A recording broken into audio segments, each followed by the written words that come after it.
What's good, everybody, and welcome to another broadcast here at Fast Break for IE Sports Radio. You're the week for all his sports. On tonight's show, we recap the week of NBA action. The Suns got a nice win over the Clippers. The Pistons are still soaring up, and all the young guys taking over the league. A lot of the young teams on top of the standings right now. D-Locke, what you want to talk about tonight? Well, I think the NBA has been going pretty well. I mean, we've had some shocking games. We need to talk about Victor starting out as the MVP candidate, and now he's kind of leveled down a little bit. Teams are starting to win around him, and I definitely like what the Suns are starting to look like. Could they be a surprising team moving forward? And it's look like they possibly have won that trade. So, we'll also talk about college basketball is up and rolling. We'll discuss Rick Pitino's silly comments after the loss to Alabama, which why you say these type of things, but we'll discuss that much more here on the show tonight. But do stay tuned in. We'll have some short matches, then we'll get rock and rolling. But this is Fast Break here for IE Sports Radio. You're the reach for all sports. Get you on the other side.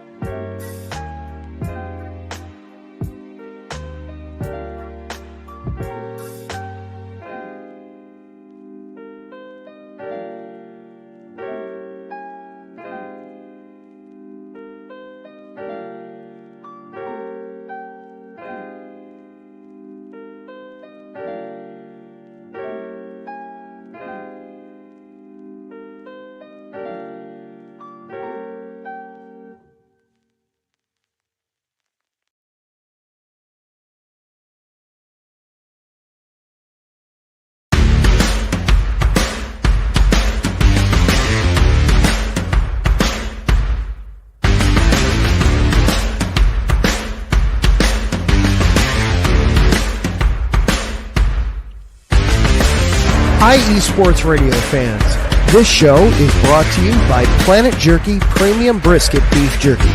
Planet Jerky is the official jerky of the 2022 California League champion Lake Elsinore Storm, single-A affiliate of the San Diego Padres. This all-brisket jerky has gluten-free options, contains no MSG, no sodium nitrate, is low in sugar, and high in protein. Go to their website at planetjerky.net and follow them on Instagram at Planet Jerky. Planet Jerky, the jerky that's on a whole other planet.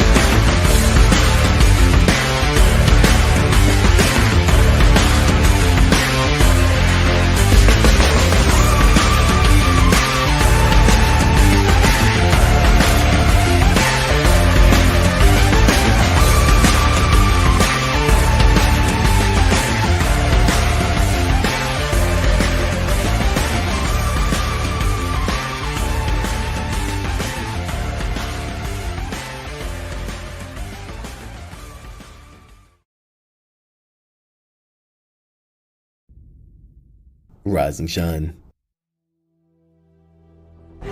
It's 4 a.m. The stars are still out. The sun is beneath the horizon, but it's time to punch in and go to work. The comfort of your warm-ups turns into the grinding out of your reps as the clinking and the clanking of the plates create a symphony of euphoria. There's no other feeling like it. Earn it, burn it, and take what's yours.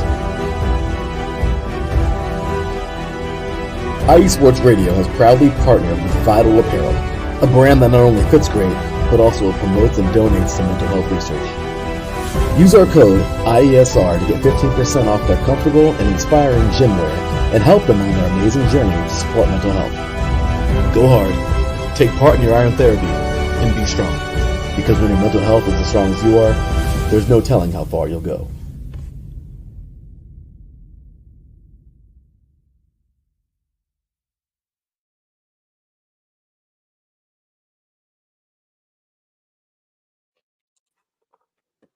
And welcome to the show tonight, ladies and gentlemen.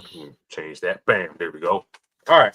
Thank you for tuning in with us tonight here on Fast Break here for IE Sports Radio. You're the reach for all the sports on this lovely, cold, wherever you live at, November the 9th here in the year 2025. D-Locke, how you doing tonight, sir? I'm doing pretty well. Usually I always wear my Buck stuff even when we win, but also I'm wearing it when we lose. We had a rough game today, but build up about another week. Hopefully we'll be ready by next week when we got the Bills. And also my Magic is playing really tight right now with the Boston Celtics. So hopefully they can, top off my weekend with a win. Because FSU blew out. Florida lost to Kentucky. My Bucks lost. I need the Magic to do something for me. Man, Florida losing Kentucky, man. I was like, damn. Yeah. And then I wanted Florida State to win against Clemson. This see Dabo just be more mad and worry about his job, and next you know he show up at Auburn taking that job. That'd be like a sight to see. But we'll talk about after the show all that stuff. But D-Lock, this past week in the NBA featured breakout performances, buzzer beaters, and dominant wins across both conferences. And I kind of titled tonight's show like this: are the young guys slowly taking over the league? As we're talking about right now, your Orlando Magic, they're playing the Boston Celtics right now, and they're down 92-85.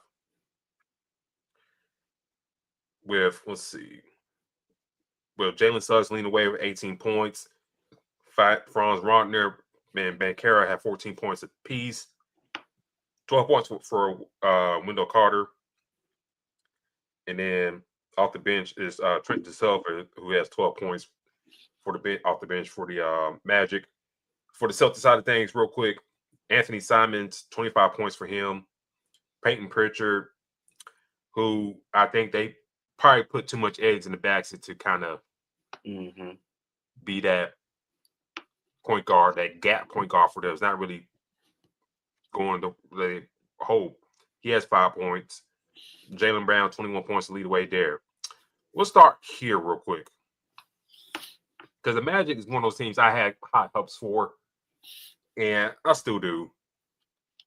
Your thoughts on this game so far, and your thoughts, like 10 games in, just about your Orlando Magic in their season thus far. Are you kind of disappointed that they're 4-5 right now?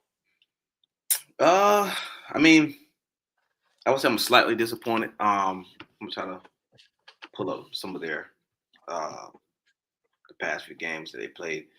To me, I think the biggest thing is we got to see this team, find the group for them, the rotation that works for them. We've seen Banchero sometimes get off to a slow start, but even with that, Desmond Bane isn't out smoking hot. You know what I mean? You got Jalen Suggs, who rests every couple games, which plays a part. Like I said, I think, you have a few shocking losses. Now, obviously, losing to Detroit. Back in October, Detroit is obviously an up-and-coming team that we know. Cade Cunningham is starting to get that team. Him and Jalen Duren is playing outstanding. 2 losses to Atlanta, kind of a shocker to me, especially with Trae Young being out for the Hawks. So I just think that this team needs to kind of get in the groove of things. They got a lot of guys on this team, a lot of young pieces, like you said. All the young guys taking over. I really think they are. I think this is the chance that you get for these young guys to take over, and we have the young pieces. So the consistency is what you really need. Banchero, who we're used to him having his takeover games, him and Franz Wagner have been kind of, have a good game and they're off. I think he's trying to put a lot of, energy into having Desmond Bane get his shots as well, and Jalen Suggs. Also, Anthony Black minutes has went up as well, playing on the defensive side. So to me, it is early. But you obviously, like we talked about before, you want to get in that groove. You want to get things going. Losing 4 straight games, starting out 1-4 is a terrible start, in my opinion. Something that wasn't expected. Now, granted, I think you're playing against some of the teams because Chicago started out 5-0. Philly is actually looking pretty decent. And like I said, Detroit is looking pretty well. So hopefully they can kind of get this going. They did get their last win was against Boston Friday, but Now you got to kind of start to stack these games up moving forward. And I just think that now, like I said before we got on here, I was like, dang, it seems like Garson's still eating against Orlando.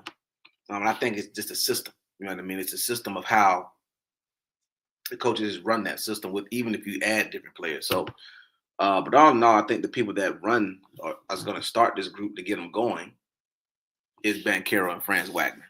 Once those guys kind of get consistent, I think that we may be looking at a better Magic team. Like I said, I was expecting a better start than this, but 10 games in, I'm looking at these next few games. Obviously, you got Boston now, you got Portland coming up. New York is going to be pretty tough. That's going to actually be on ESPN. Brooklyn and Houston and Golden State. So they gotta work cut out for them. But they're gonna have to get this ship riding in the right direction. I think for me, just real quick talking about this game, I thought like, damn, okay, another year of growth, another year of development with this group, and the only big change they really did is like doing the Desmond Bain trade. Mm-hmm. And I thought like, okay, year of growth. You took Cleveland to 7 last year in the playoffs. Wendell Carter, I think he finally found his role in the NBA. The bench is not bad. You just got to keep the healthy these guys up. I was like, okay, maybe they could do something here. But this far as it's kind of like this kind of disappointment. Right now, your two star players got 14 points apiece in the fourth quarter. And with the Magic, you got big guards and stuff like that. You're not taking advantage of the smaller guys of Derek White and Peyton Pritchard. And I know Derek White's a fabulous defender and an Olympian.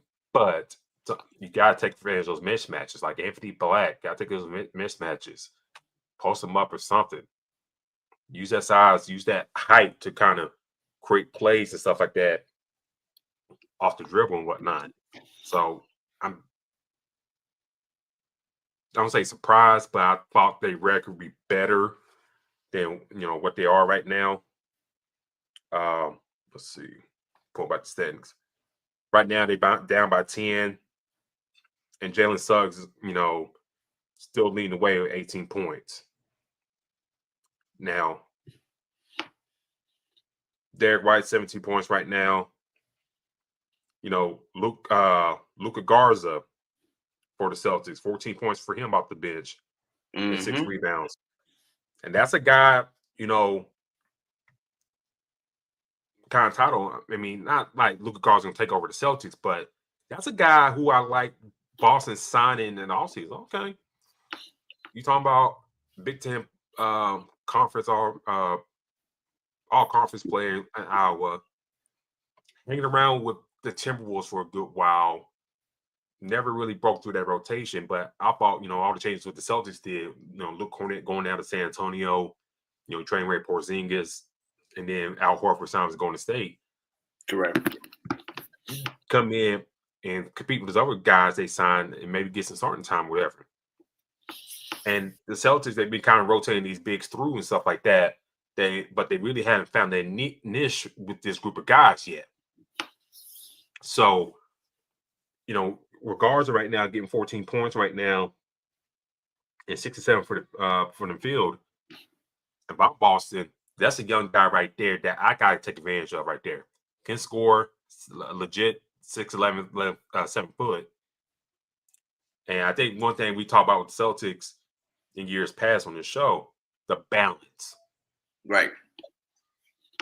Even if Jaylen Brown and Jason Tatum are gone, you still got balance with the other guys. And I think this is what you kind of need if you're the Celtics, if they hang on to win this game.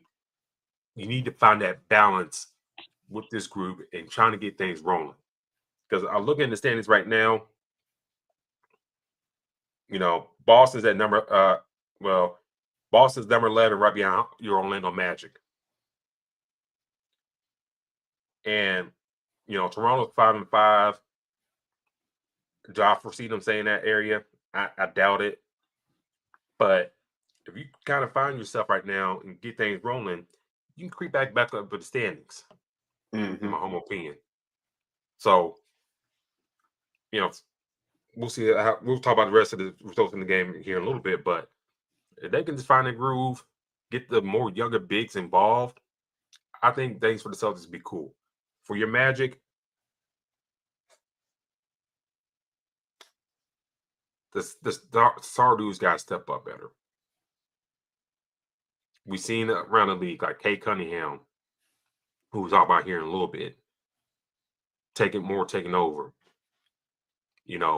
persevering and all that stuff. Donovan Mitchell kind of finding his groove and stuff like that.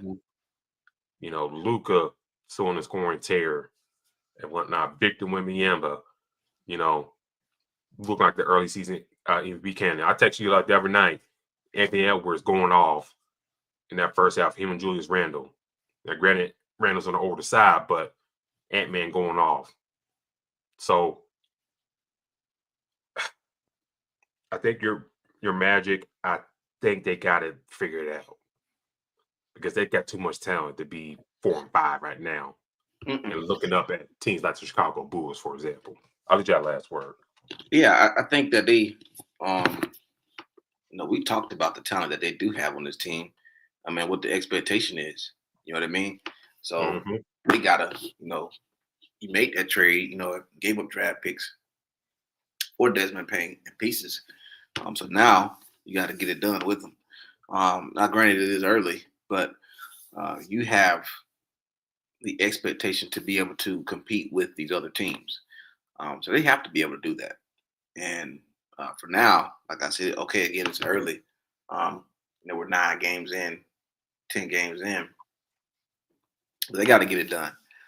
So it's we have all these young pieces on this team. A lot of young pieces.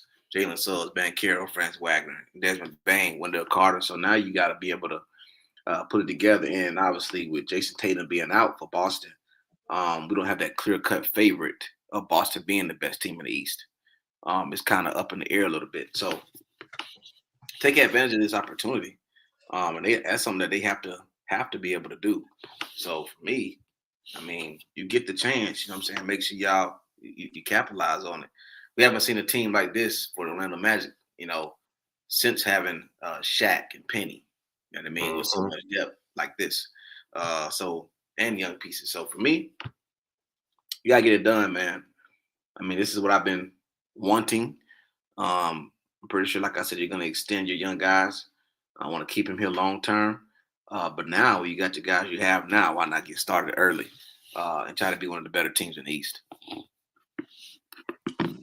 So right now, 98-94, Boston still hanging to the lead 3 minutes, 30 seconds. We'll go back to this game just a second. But one team talking about our title tonight, our young guys taking over. It's one, Cade Cunningham.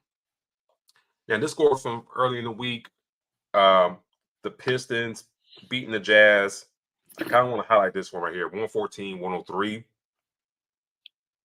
Earlier this week with Cade Cunningham, 31 points, 10 assists, 3 rebounds, and 1 steal. Jalen Duren, monster game for him, 22 points and 22 rebounds for the young big man right there. Asur Thompson, 18 points for him, 7 rebounds, 4 assists. On his, on his side of things. Caris LeVert kind of getting back in the win, hanging things, 10 points for him off the bench. A guy I really like for Detroit, Ronald Holland II. He's a nice young player. I'm really starting to like in the NBA. Yeah. And with more experience and more maturity, it could be a nice starter for a team down the line. On the Utah side of things, Siev Mahulik had 28 points for the Jazz. Laurie Markkinen, 25 points for him. Ace Bailey, 9 points for him. That's a young man from Rutgers right there. So I kind of want to talk about Detroit right now because D-Lock, do you know where Detroit's at in the standings right now? They're at the top. That's right. They're at the top of the standings of the Eastern Conference as we speak right now. They sit 7-2 right now. They are playing the Philadelphia 76ers. They are losing to the Sixers right now, 52-48, with Maxey scoring 9 points and Edgecombe having 7 points thus far for the Sixers, and Jarvis Walker has 12 points off the bench for them. Kate Cunningham so far, 2 points, 8 assists though, and 1 rebound. But Silver Thompson has 12 points right now for the Pistons right now. And then Jalen Duren, 10 points and 8 rebounds thus far for the Pistons. I think me and you both had the Pistons making the playoffs this season. Did you expect them to be 7-2 right now with their lack of shooting, outside scoring, and whatnot?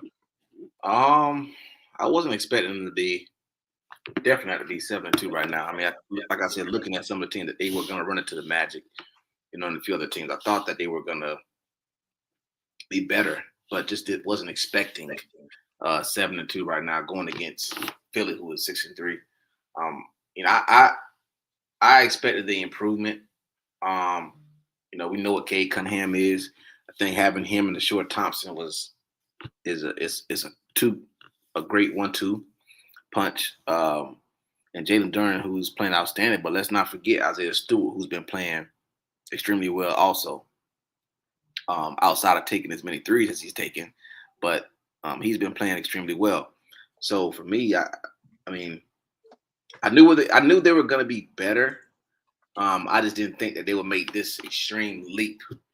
This is what I thought the Orlando Magic would be. Yeah. So to me, I thought that Orlando Magic would be up here, and the Pistons would possibly be, maybe be 5-4 or something like that. So very impressive. I think that's another team that, like you said earlier, all these young guys taking over where they are. Cade Cunningham is, like I said, playing extremely well, showing that leadership that is needed, and it's playing a huge part. So for me, I'm not surprised that they're better, but I'm definitely surprised that they are at the top of the Eastern Conference Finals. Eastern Conference. I was all good there. On the Philly side of things, BJ Edgecombe has really come out balling. Right. He's come out scoring the ball, showing his athleticism. And shout out to Philly. They wore those old black uniforms they used to wear back in like the early 2000s. Kind of like one of my favorite jerseys. I'm surprised I don't own one, but that's one of my all-time favorite jerseys. That black Philadelphia is just like one of the best jerseys ever. Yeah. But anyways, Edgecombe is coming along nice. 7 points for him thus far. 4 turnovers. Got to work on that. If you're playing FanDuel and put Andre Drummond in your lineup, I think he's on his way to a double-double. Tyrese Maxey has 9 points thus far for them. No Joel Embiid tonight as well. You look at Philly thus far, D-Lock. Mm-hmm. Edgecombe's come on nicely.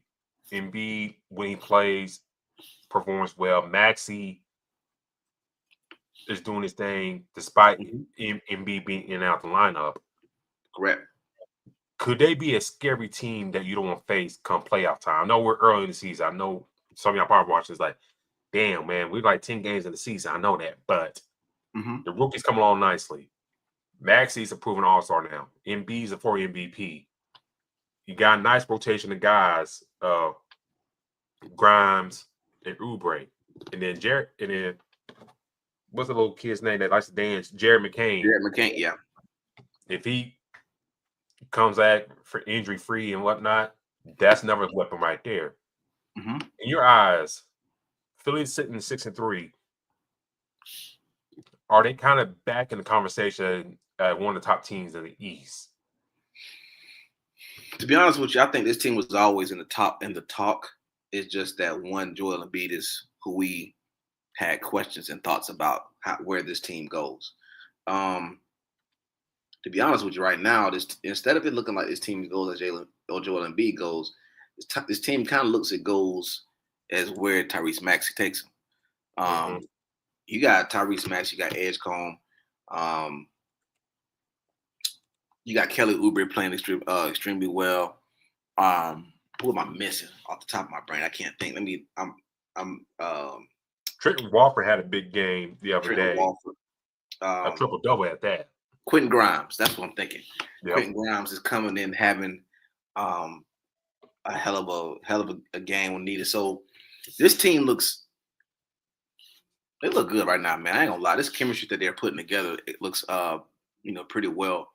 Now, like I said, what happens when you do add in Paul George when he comes back, and you get a consistent Joel Embiid?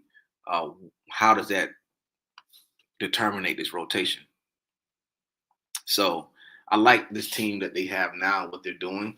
In my mind, I'm looking at how Joel Embiid is playing every now and then as he can. He's playing when he can, or taking a rest, this, that, and the third. Obviously, health is important, but it's showing that this team is not really leaning on Joel Embiid the whole time. They can get it done without him, and I think that's a great thing to have. You have a team that can move without a Joel Embiid. So health has always been the issue with this team, and his lead with Joel Embiid. So for me, going to get an Andre Drummond, who we know can be a rebound stud. At some point, he can go grab you 10, 11 boards a game if needed. Trent Walford's coming in, playing extremely well when needed. I like this team. I think they'll be pretty solid. And again, you're going into a year where, the Boston Celtics, who we know is one of the better teams in the East, is probably going to be down a lot more without Jason Tatum. So can this team kind of make that move to be a top 2, top 3 team in the East? And it looks like they can. I mean, right now, like I said, playing extremely well. I think Jalen Duren is having a hell of a game, but does this happen when Joel Embiid is on the court? So that's what I mean by this team can be a consistent team. The only thing is you're gonna eventually, when we get to the playoffs, this is not like the NFL where you get one game. You got to go through that 7-game series. So you're gonna need Embiid for 4 good solid games, or 7 possibly solid good games, to make it to the next round. So the young guys that they got, they're playing extremely well. Tyrese Maxey should be in the MVP talk. I mean, he's playing that good. I mean, he's doing a lot for this team. I think Edgecombe also, I know it's early, but he could be in that rookie of the year talks as well. I mean, he's doing his part. I don't think, like I said, I think Jared McCann is just now kind of getting back into it. But this is a team that can do a lot moving forward. It's just, can they stay healthy? Going back to that game against Toronto yesterday, and I got to say this. Hey, Brandon Ingram, man, I know you mad. And I know you threw that ball. I hope you apologize to that dude you hit in the face. Yeah, that kind of like that hurt. And I saw on Facebook, like Bleacher Report, they said, well, Brandon Ingram threw a bottle and spilled over to Scotty Barnes. Like, dog, y'all don't see that bottle flipped up and hit that dude in the face? Like, come on now. But anyways, going back to the game yesterday, Trenton Walford, a guy here from Alabama, down around the Birmingham area. He had a triple-double, probably his best game in his NBA career. 20 points for him, 17 rebounds, 10 assists, 1 block.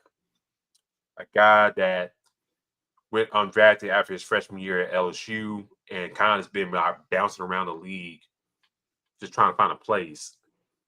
And I think one thing that Philly kind of lacks, that's been lacking the past couple of years, and you kind of saw in the draft, drafting Janai Broome, whatnot, a 4-man.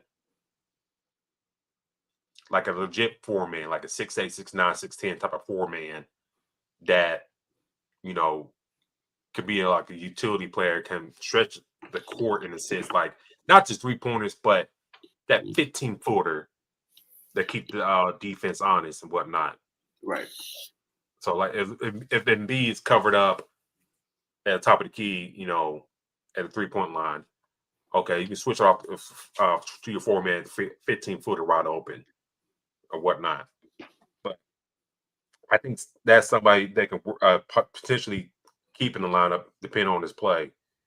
But Maxey had 31 points in that matchup, 29 points for Embiid in that matchup. Quentin Grimes, 13 points for him off the bench. And then for the Toronto side of things, Barrett, 22 points. Quickly, 22 points. Probably one of his better scoring outings this far this season. Ingram, we talked about 21 points and 8 rebounds and 5 assists. Scotty Barnes, 18 points for him. And then their bench, Colin Murray's Boyles, he had 12 points and 7 rebounds. Grady Dick, it's like his play time kind of fluctuates. It's like he'll play like 5 minutes one game and 15 minutes the other. He played 11 minutes here, 3 points for him. I look at this Philly team. If they got to answer the 4-man with Wofford, I think they'll be great. And I think, like you mentioned about Embiid, if he could come in and just play decent, and my 2 young guys are Maxey and Edgecombe, especially Edgecombe shows that growth with that backcourt, they could do some damage here. Correct. If you get them match up in the playoff scenario with Cleveland, for example, you know, with Cleveland, who would you take in that backcourt? Garland, Mitchell, or rookie Edgecombe, Maxey? I'm probably definitely taking Edgecombe and Maxey right now. I mean, especially with them on fire like that. So, you know, kind of look at the seating right now. I know it's early. I mentioned that earlier. It's early to talk about the standings, whatnot, but you kind of look at all these scenarios. You know, Chicago, Josh Giddey, playing great ball, even though he got shook out his boots the other day by DeAndre Hunter. Much so he went to the locker room like, damn. Woo! That was nasty. Just nasty work right there. But then, you know, New York, you know, Brunson doing this thing. They played the Nets earlier today.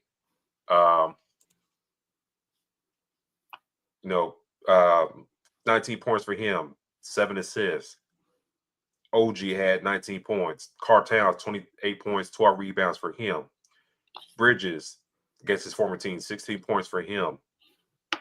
And then a nice bench outing for the Knicks. Clarkson, 11 points. Hart, 11 points. Shaman, 8 points right there. And then the rest of those bench guys got a lot of time as well.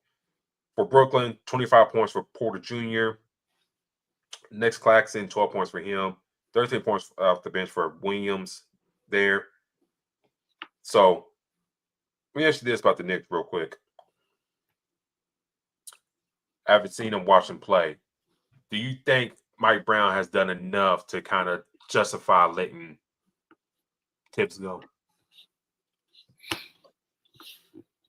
I'm actually liking what I see so far from the Knicks. I think one thing that was impressive today I was looking at is once they got up by 30 and 35 and 40, he took them out the game. Mm-hmm. That's literally the biggest thing that we want to see is health with this team. They started out pretty high. Karl-Anthony Towns is playing amazing right now. He's literally, like I said earlier, I said he'll be in that MVP talk eventually. He's starting to look very consistent right now. So for me, I like what's going on with this team. the biggest thing is health, and can Mike Brown continue to have that? It's continue keeping them healthy. That's the question. They got to be fresh when the time is right. But putting away teams that you should, like they did put away the Nets today. But even scaling back on the minutes when you need to. Like you said, looking at it today, I mean, Anunoby played well. Karl-Anthony Towns 28 and 12. Brunson 19 and 7. Mitchell Robinson, even with his minutes limit, actually played pretty decent. So this team isn't bad. Like I said, having Jordan Clarkson as another good guard come off the bench, I told you I really like that as well. So I think this is a big move for them getting Mike Brown. Now they just got to continue to stay healthy moving forward. I think for the Knicks, I think the key thing when we talk about some parts of the offseason and whatnot, like the bench. Mm-hmm. Like, okay, Miles McBride, nice young guy, come in and play well. You still kind of question Tibbs in that series get the Pacers. Like at certain points of the game, certain games against the Pacers, didn't play him at times. They kind of need some spark or something off the bench. And Miles McBride kind of showed you over the season that he'd be able to sprout that spark for you off the bench. But you didn't play him in the playoffs. But here tonight, granted he had no points, but 3 assists, 2 rebounds, 1 steal, was a +8 on the court. So, the guys are getting nice rotations. Granted they beat the Nets down, but you come in, you handle your business early, and all of your starters play under 30 minutes. And if Tibbs was still coaching, would these dudes probably be like 35 against the Nets, beating them down? Mm-hmm. Still out there.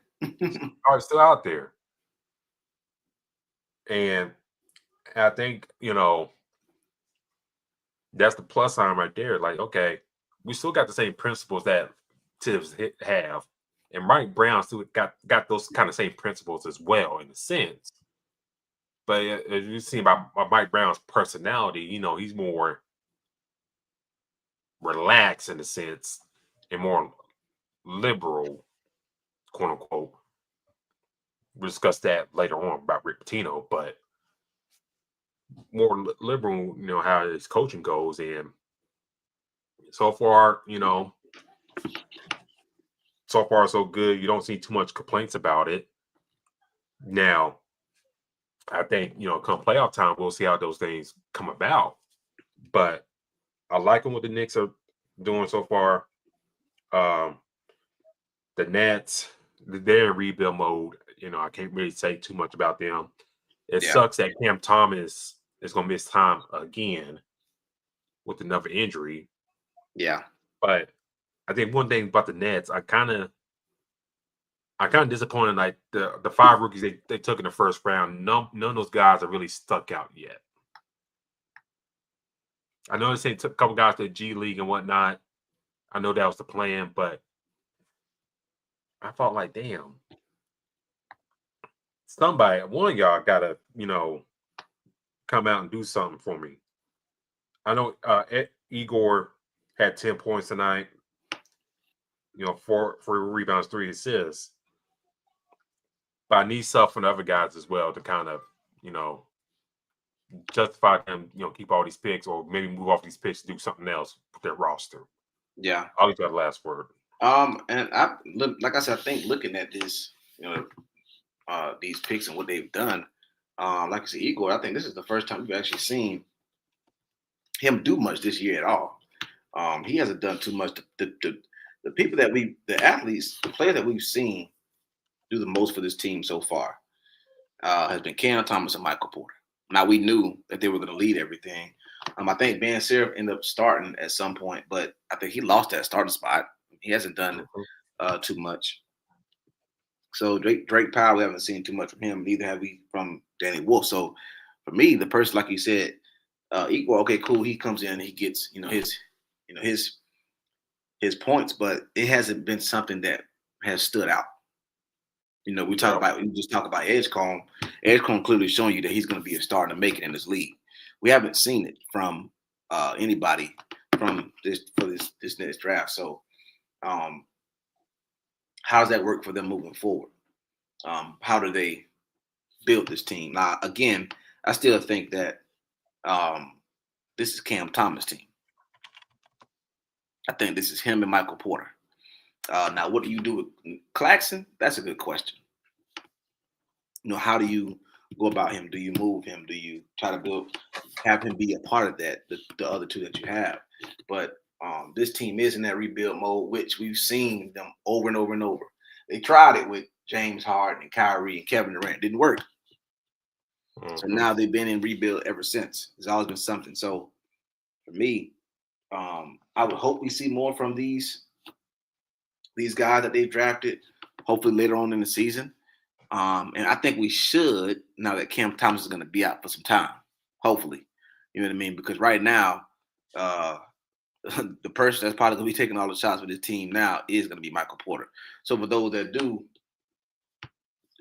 play any kind of fantasy leagues or anything, make sure that Michael Porter is on your roster, because he's probably going to be taking 90% of the shots at this moment, unless somebody in this rookie class step up. And real quick about the rookie class, Dylan Harper, he's going to be out for a good while right now. It's going to be out for a calf strain right now for the Spurs, and he's playing pretty well for the Spurs. And luckily for the Spurs, they get De'Aaron Fox back in the fold of things. Yes. So we'll see how that goes to the Spurs. I think things will keep on moving there, but we'll talk about Spurs later on. But D-Lock, take our break. On the other side of things, I do want to talk about St. John's, Alabama, and then some of the quotes that Rick Pitino said about Alabama that I think should worry folks. Not like that, but I get on the court stuff. I'll explain later. But this is Fast Break here on iSports Radio. You heard Free All Sports. We'll catch you on the other side.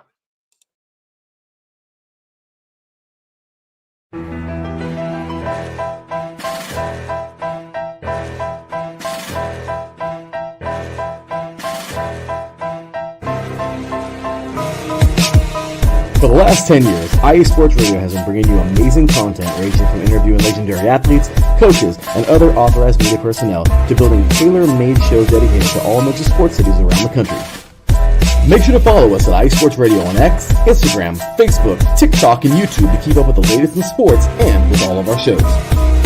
Also, make sure to check out our daily updated website at iesportsradio.com. At iesportsradio.com, you can see our daily show schedule and check out all of our show pages with personal bios to learn a little bit more about each of our awesome hosts. In addition to our show pages, you can catch the iSports Radio blog, Hall of Fame, Fans of the Month page, and our merchandise shop, including t-shirts, tank tops, caps, long sleeves, hoodies, and more. For now over a decade here at IE Sports Radio, we've continued to be by the fans, for the fans, and we thank you all for your support and for making IE Sports Radio your direct feed for all that is sports.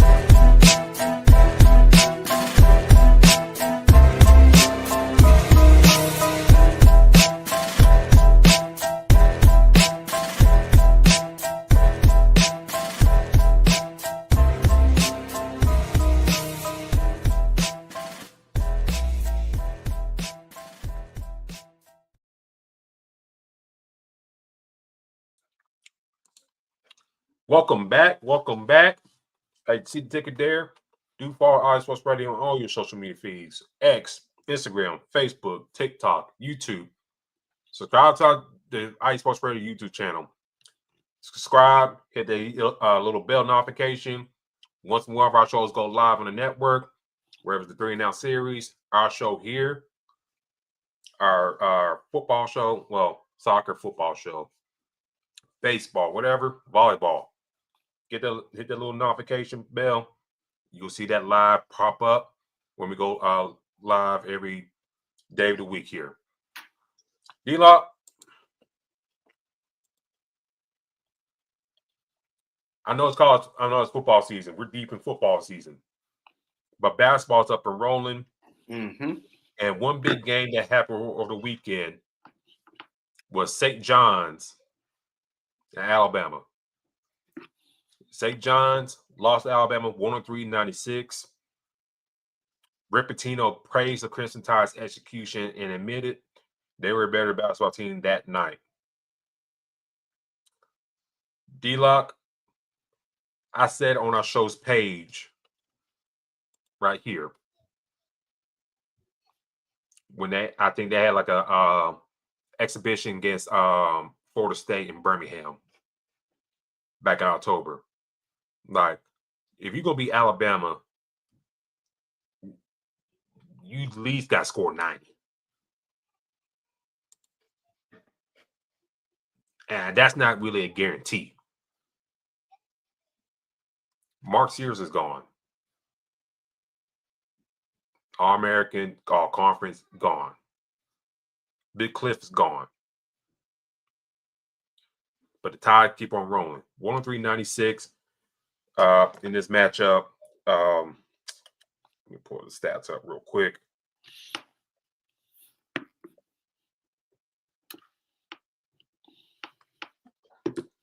Fylon, 25 points for him, 3 assists, 3 rebounds. Aiden Hallway, 21 points for him, but he fouled out with 5 fouls. Taylor Bowen, the transfer from FSU, 17 points, 9 rebounds. Looked very good on the court. And then off the bench, LaShawn Wrightsell, 17 points for him off the bench. For St. John's, Zuby Ejiofor, that dude's a baller. 27 points for him, 10 rebounds. Really kept St. John's in that game, in my humble opinion. D-Lock, when you see a score like this, and St. John's is kind of one of those favorites to win the championship early in the season, seeing scores like this, what are your thoughts on the outcome of this game, and how does it, in your eyes, determine the college basketball season?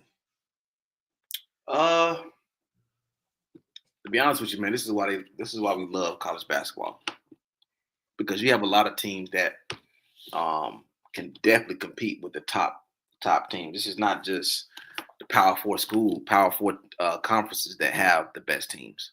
You know what I mean? You have teams all over the place that can very, very much win March Madness, which is what always has made March Madness interesting. I think that's what also played a part in why there is a college football playoffs now. You know, you want to get that same kind of experience that we get from college basketball. Looking at this, man, I say the biggest thing for me is Bama came out ready to play that first quarter. Yes. I mean, you obviously know what St. John's is, but to come out and lead the first half by 9, that tells you a lot with this team. Ranked 15, cool, but we know the history that Bama has and how good they can be. As I said before, once you have, and I've said it to you before, like this, NCAA is always changing. So now you got this transfer portal. You know, Alabama can lose a star player and go in a transfer portal and get another one. You know what I mean? St. John can do the same thing. The expectation is high for St. John, but looking at the box score, we got three players that shot above 50% for Bama. Mm-hmm. Once you have that, they're striking hot. You know what I mean? Aiden played extremely well. Fylon played extremely well in the transfer bowl and played well as well. Also, Latrell came off looking at he shot 40%. So this team was hot. They won the first half, and they were consistent the second half. They came back and put up 50 the second half. So to me, this is what makes college basketball interesting, is the fact that just because a team is ranked higher, more than likely a hell of a lot higher than the other, is not for sure saying, well, hell, this team is going to blow this team out. You know what I mean? College basketball can get very interesting. So this just tells me that we're in for a hell of a season. I mean, like I said, even with St. John, I mean, they had some guys that shot pretty well. Also, Zuby had 27 points.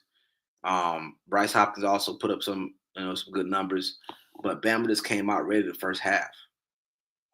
I mean, the plan was to win that first half, and they did. They won the first half. As much as St. John came back and basically put up the same amount of points with 52, Bama backed it up with a very similar first half. You can't be wrong with that. You can't be mad at that. So St. John will go on a run or make a couple shots. Bama was right back with it. You know what I mean? So that played a huge part. So to me, I just think that we're in for a hell of a season. Obviously, I would always want my Florida Gators to win another championship, but it's not going to be easy. I think that you definitely got some teams, not only in the conference, but in other conferences that are going to make a run for it. So this is an early matchup. That was a very, very big matchup. That outcome that later on down the road, when we're talking about putting these teams in the games, we look at it like, damn, okay, this is one of the reasons why we possibly got Bama going pretty far in this March Madness, because look at one of the upsets they got early. I put this quote up here: between Fine Line, Right Cell, and Hallway, if they're putting scoring outputs like this for like the whole year, for most of the year, that's a bad trio. And I'm not the only one that said that. All the college basketball names you could think of, they said the same thing. Like, if these three guys right here are consistent and healthy, damn, that's gonna be hard, team to beat. And I think I just speaking as an Alabama fan, I think they can figure out that down low, get some consistency down there. Team be very deadly. And Pitino also said, he also credited Alabama's improvement in ball control. Knowing they just had 7 turnovers down from the usual 15, that created a losing problem from us. So Pitino that thrives on toughness, thrives on turnovers. If y'all know about Pitino ball, toughness, gritness, playing sound defense. If he's saying that, okay, as fast and loose, I put loose right there, that Alabama plays. And they're gonna have games, they're gonna have like 15 turnovers. That's part of the deal, how they play their offense. But if they just have 7 turnovers against a team like this right here early in the season, it's gonna be tough. It's gonna be tough if they're gonna have under 10 turnovers per a game. But you mentioned like Florida, they're gonna be tough in the SEC this year. I love how Arizona looks right now. Mm-hmm. That Pete kid, very tough. And then the Boozer twins out in Duke. Oof. I think is it Cameron, the taller one? Let me make sure I got that right. Yeah, the taller one. Yes, Cameron Boozer. Damn, he is like more athletic than his daddy. He don't got the build like his daddy just yet. Mm-hmm. But you talking about like skill wise and stuff like that, and athleticism. Yeah. Oh yeah. They got some good pieces over there. I mean, like I said, and that's why I said it's gonna be tough for any. College basketball is gonna be very tough. This draft is gonna be very interesting as well. That's one thing that we definitely we talk about Brooklyn, all these other teams tanking. This draft is going to be very interesting as well. But to your point, you got all these other teams that look good. I think St. John's, who's a very talented team, just ran into another talented team. Even though they're 10 spots below each other, that doesn't mean that this team is a hell of a lot better than Bama. That just proved that wrong this past game. So for me, I think that this is what makes college basketball very interesting, because there's talent everywhere. You can get one player on your team, they literally can change up everything for college basketball. And then Illinois got a kid that, let's see, make sure I got the right name. Kalen Boswell, he had 31 points against Florida Gulf Coast the other day. 31 points, 10 rebounds right there. But they got another kid, David Murkovic, if I pronounced that correctly. That dude is like a 6'9" point forward. And when I kind of look at his game, more athletic Hedo Turkoglu. Mm-hmm. If that makes sense. Like, this dude, and we pull his stats from Jackson State. He had 19 points, 4 rebounds in that match, and 4 assists there. Like, Illinois, they got some big guys on the wing or whatever that can ball. That's another team I'm saying, they're going to ball as well. Right. So this college basketball season, North Carolina got a big win over Kansas this Saturday, and I think that's a good sign for North Carolina, because I won't say Herbert Davis is on a hot seat per se, but he had to have a good-ass regular season to keep his job, because the fan base is kind of, I won't say over him, but, dude, you don't shape up. We got to get you to go. Yeah, big time. And Caleb Wilson, another freshman, 24 points for him in that matchup with Kansas, 7 rebounds, 4 assists. Really showed out, really dominating down low in that matchup. Now, Darren Peterson on the other side of things for Kansas, 22 points for him. But the only person that really showed up for Kansas in that matchup, because everybody else, they knew Jack Squad to help him out.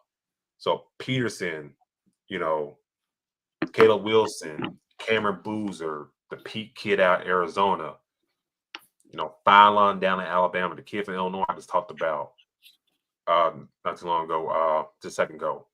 So college basketball is going to be very good. It's going to be very competitive, and I'm really interested to see, how things are going to shape out for the rest of the season. Your thoughts on that? I mean, I think that the biggest thing is, like I said, you have so much talent around college basketball. And that's what we love to see, Now, a lot of us are going to start looking at that draft board. Like, okay, who's projected to be that number one guy? Who's gonna get that number one draft pick? So a lot of times that's what we kind of look forward to, but also we want to see what player can lead the team to that championship. We talked about Cooper Flagg last year so much.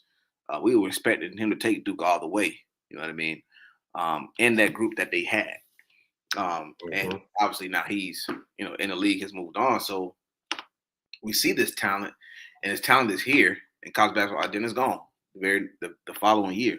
So this could be a pretty deep draft, man. I mean, looking at a lot of these players that we see, we talk about, this draft could be pretty deep as when we see how consistent they play throughout the season. I mean, also, as the season goes, we see other players that kind of stand out throughout the season as well. So for me, I'm really excited to see how this play out, just because now for those that are, we talked about the Nets, the teams that are looking towards that lottery, who are they going to look forward to? to add it onto their roster. Again, Brooklyn had all these draft picks. Do they find a way to get number one pick again and get the guy they want and then move around some of the pick they got this past year? So a lot of things are up and down, man. But this season coming around, I think things will get very interesting. And I also forgot about AJ, the Mista, who's out there in BYU. You know, we talked about him on the show. Like, got the $8 million payout to go up to BYU. You know, he has played very damn well as well. So you got like, I mentioned close to damn near 10 guys that freshman, sophomore. You know, that could like really fall anywhere in the lottery, depending on how things shake out. And I'm looking at the NBA standings one more time. You know, at the bottom right now in the East, at 1-8, the Pacers, 1-9, the Nets, 1-9, the Wizards. Then on the West, the Pelicans, 2-7, the Mavericks, 3-7, the Clippers, 3-6. Well, take it back. 3-way tie between the Kings, the Jazz, and the Clippers.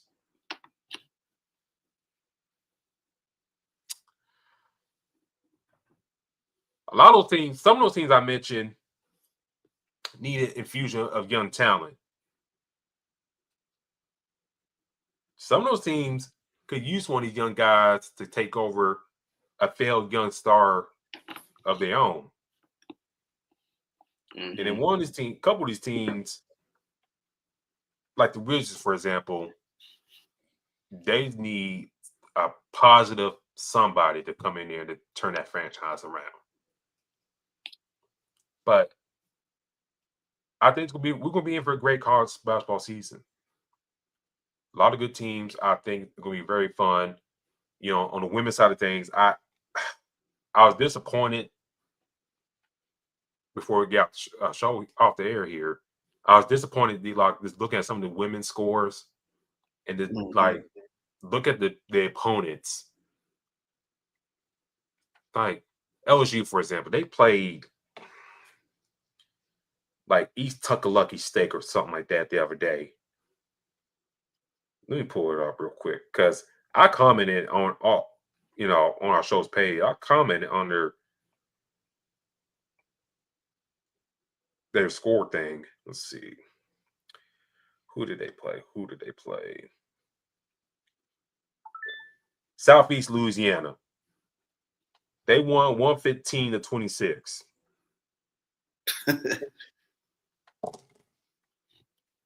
D-Lock, I looked around the rest of that day to who else played who. North Carolina played Elion. Let's see. Oklahoma State played Langston University. Kentucky played Mount Northeast. And then, TCU played North Carolina A&T. I was just like, y'all ladies, if y'all want to take enough growth in y'all development stuff like that, like, schedule some big-time matches first game out the gate. Yeah. And then, like, for LSU, I looked at their schedule. I was like, damn, do they got somebody tough along the way? The only tough matchup they got before conference play is the Duke Blue Devils. And I think the only reason they do that is because the SEC ACC challenge. Correct. Yeah. I said, that's a bad look right there. I'm not saying LSU will go deep in the tournament. We'll probably come March, we probably got LSU going deep to at least the Elite Eight. But put some challenges out there. Challenge somebody. You know what I'm saying? Play Tulane. Yeah. Talk to Houston. You close by. Something. But I think for the women's side of things, I think that's one of the things they got to do better. Yeah, beating the Cream Puffs is cool, but, just up the ante a little bit. Yeah. I mean, 115 to 26 is. I mean, you got to think about how long people are actually going to stay at that game. Mm-hmm. I mean, what are we looking at in a sense? So a lot of times, the interest that they're going to have in that game is going to decrease. So to me, I'm agreeing with you of knowing that, hey, we got these other, you got the ACC and SEC battle, these conference battles. Yeah, they're going to play those games, but there's other games that they definitely can get involved in. They can play. You know what I mean? And that's, again, it's not like like I said on. I think they're getting more talent in different areas of college women's basketball. But again, some of these matchups you can have early and see what they look like, early. So LSU and Houston, Florida, and Pittsburgh. Those different matchups can be something we're talking about moving forward. So have them to start the season off because, again, we are heading into we are in basketball season, and we want to see these good matchups. We're talking about Bama and St. John's because it was an upset. So these other teams, men and women, you put a good roster together or a good schedule together. This is going to keep that attention going if you get that. And that's what you want. We talk about it. I think we talk about WNBA, but it also starts with college women's basketball as well. If you can start it there, then you're going to continue getting that attention. So, but having matchups, like you said, we're looking at a game where it's going to the second quarter or the second half, and it's literally 90-15 or something like that. Like, you got people that's probably going to leave and turn to another game, especially if you're seeing 115 to 26 or 100 to 30. Like, what are you getting out of that to continue having that? So I agree. I mean, a lot of times they do have their matchups later on. They wait till they get in that conference play, but you still can go out there and have your tough matchups early so we can see what teams are really going to be ready for March Madness. Yeah, I think, that's one thing. I think, like you mentioned, I mentioned, the ladies got to work better. They got to do better at that. I know some of these programs depend on these big those paydays where they get matched up like this. But I think, if you want to bring up that revenue, that wealth up, I think you got to start getting these early matchups going and stuff like that. And also get some tournaments going. As we see in the men's, they got the battle for Atlantis, Maui, all that good stuff. Maybe start to get some of the women's get their rolling right there. Like a big, opening coaches, like a Pat Summit Memorial or something like that. Mm-hmm. In Nashville at British Arena or something like that. Have like LSU match up with UCLA, something like that, and then like Tennessee and who I can think of, UConn. So, how Gino and Pat Summit's friendship was, and then became bitter rivals, all that stuff. But, stuff like that, I think could help grow the women's game. It's taking great growth, but you still expound on it. And seeing the scores this week for most of these schools, it's like, the progress, we still got a lot of work to do. Even Final Falls. I mean, like I said, I think most of the time we do always talk about, NBA, WNBA, college men and women's basketball. I just think one of the biggest things is, to your point of, you do have some of these early matchups. It'll be something that would be talked about moving forward and more consistent. We don't want to wait until later on in the season conference to see LSU and Georgia matchup or LSU and South Carolina. You know what I mean? Or big matchups. If you take your big Big Ten team and your top SEC team and have some of them match up early, it'll be something interesting to watch, especially on the women's side. And that also pours into the WNBA, because these matchups that we may see on the college level, we're going to see when they get to the WNBA. So, Yeah. And that's, like I said, that creates that rivalry. You know what I mean? We love to sit and watch LSU and Alabama college football or Florida and Georgia, these different rivalries. This has been built over time. So I think that you can build some of these rivalries starting early with early matchups. That can play a huge part on how much attention WNBA and college women's basketball gets. So we'll put a bow on that, and we'll talk about the women's when they get more better games. And we ain't talking about these blowouts, stuff like that. We ain't going to talk about each week them beating